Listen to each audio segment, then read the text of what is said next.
When a cartridge weapon is discharged, a number of forces are generated and a great deal of energy is released. The idea of using these forces or the energy in order to cycle the weapon surfaced in the 1880s. Though many people worked on putting this idea to use, such as McLean, Lewis, and Hotchkiss, I would like to concentrate on two major contributors whose designs made a mark on the course of warfare. These are Hiram Maxim and John Browning. Maxim harnessed the recoil forces generated upon discharge in order to cycle the weapon. By the 1880s, he had some practical designs.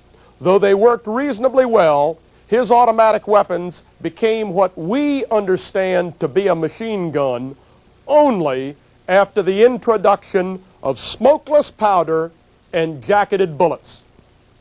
You have seen these developments in a previous tape. By 1893, Maxim was selling perfectly functional machine guns. Among their first recorded uses was action in the Matabele War of that same year. The painting Brave Men depicts the death of Alan Wilson's Shangani Patrol. The patrol was an advance element of Forbes's mobile column.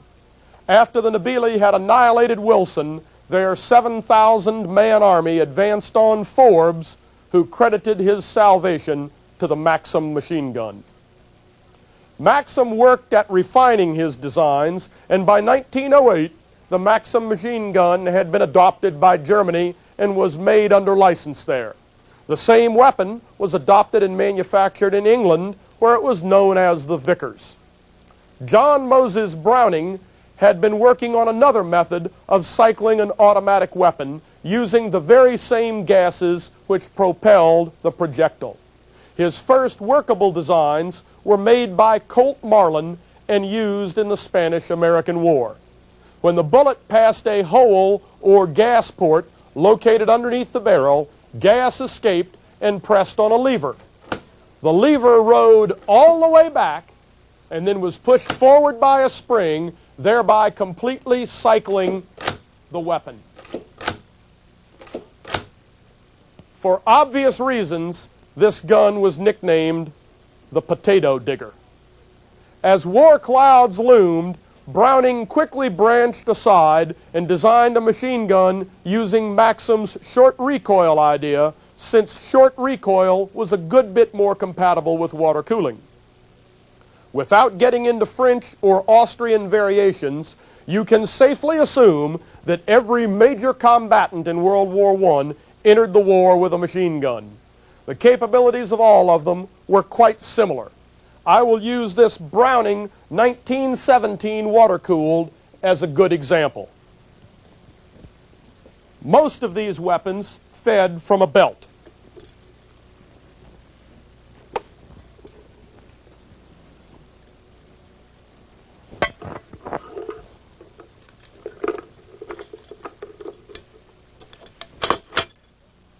As the belt was pulled through the machine gun by these feed pawls, individual rounds were pulled back out of the belt and then positioned on the bolt so that they would be next in line for chambering and firing.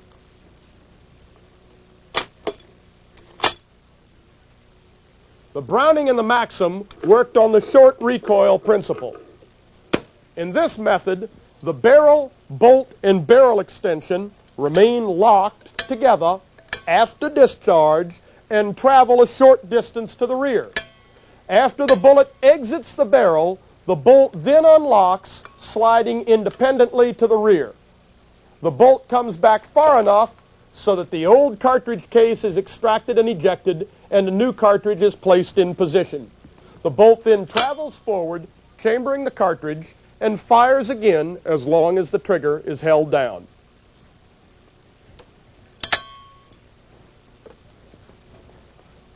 The Maxim, Browning, and many others were water-cooled. The barrel was surrounded by a water jacket holding approximately 5 quarts of water. After 600 rounds of continuous fire, the water would be brought to a boil and steam would exit through a steam bleed-over valve down through this hose into a condenser bucket.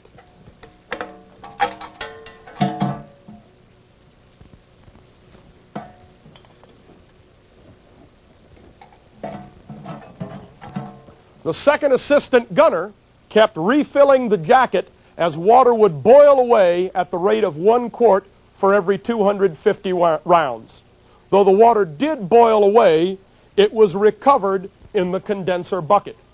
It also stabilized the operating temperature of the weapon and allowed continuous, sustained fire. All of these weapons were extremely accurate and fired their rounds into a very small group, which, in machine gun terminology, is called the beaten zone.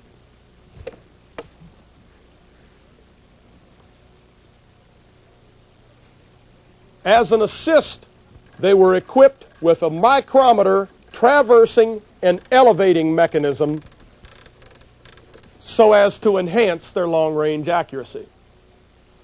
They also were chambered for the full-powered rifle cartridges of the nations involved, such as the 30-06 or 8mm Mauser. Let's see what this Browning can do. In its first target run, you'll see a silhouette target on top of a 4x4 fence post and 2 real sly buggers hiding behind a cinder block wall.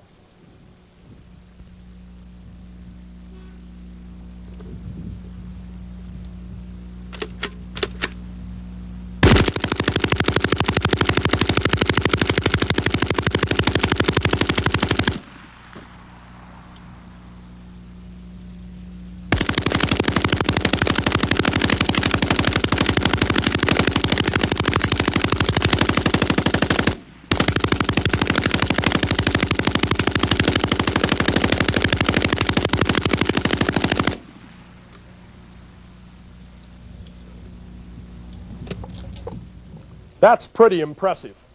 The Browning fired such a small group that it had no problem cutting down the 4x4 post in short order. Both the wall and the 2 guys hiding behind it took a severe drubbing. This latter target illustrates a point. A wall, unless it is solid masonry, is no real protection against small arms fire from full-powered rifle cartridges. Next, we'll engage a group of targets in the open using the traversing and elevating mechanism and a final assault of targets on line. See if you can spot some advantages and disadvantages of the water-cooled.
The advantages of the water-cooled machine gun are quite obvious.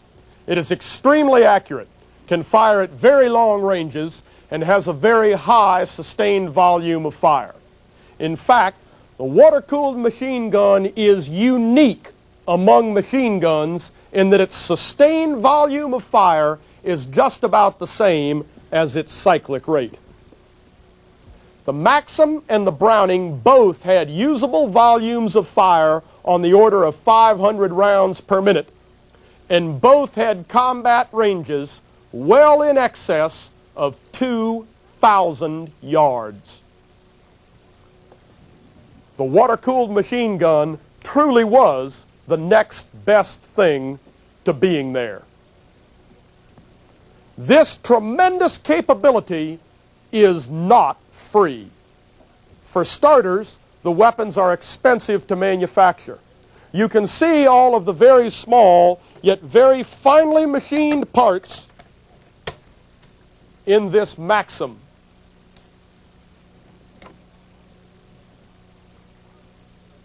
Though the Browning was a good bit simpler, both weapons required major industrial investment. The crews for the weapons had to be large and highly trained. Highly trained because of the requirement for maintenance before and during firing, such as headspace,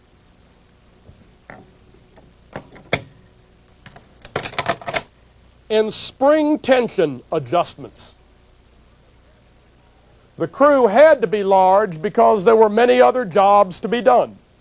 Also, the water-cooled machine gun weighed well over 100 pounds, not counting water and ammunition. When broken down, it took at least 3 men to carry it. It also took a long period of time, 3 minutes or so, in order to get the weapon properly placed in position. You should have noted that we had 11 sandbags stacked on the Browning when we fired it. The extra weight of the sandbags helped damp out the vibrations of recoil and was a requirement if one was to take advantage of both the accuracy and the high sustained volume of fire. This does not tell the full story. Someone had to load the cloth belts with ammunition. This required a separate machine, such as this Browning cloth belt loader.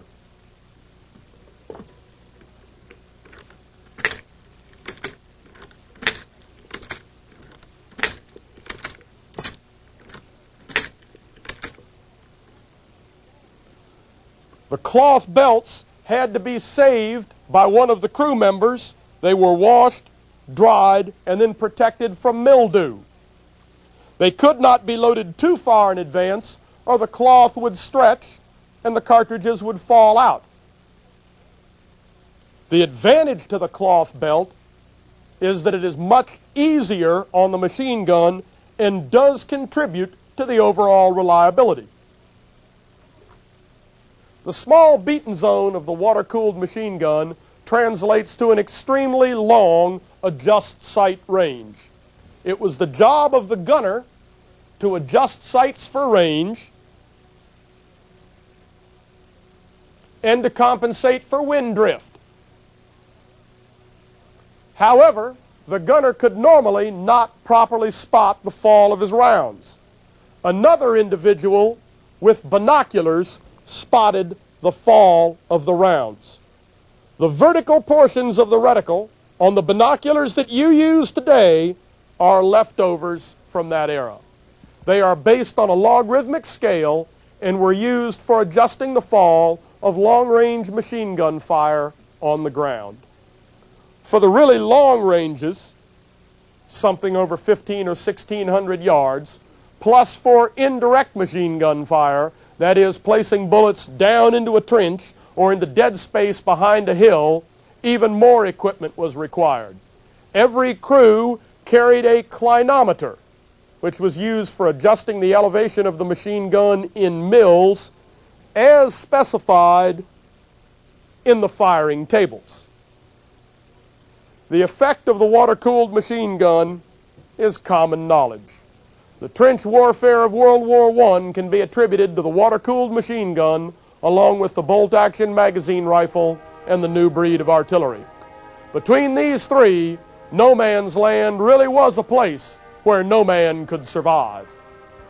As the British learned when they marched forward up the Somme, long-range machine gun fire was a force to be reckoned with and could inflict a horrendous number of casualties in a very short period of time.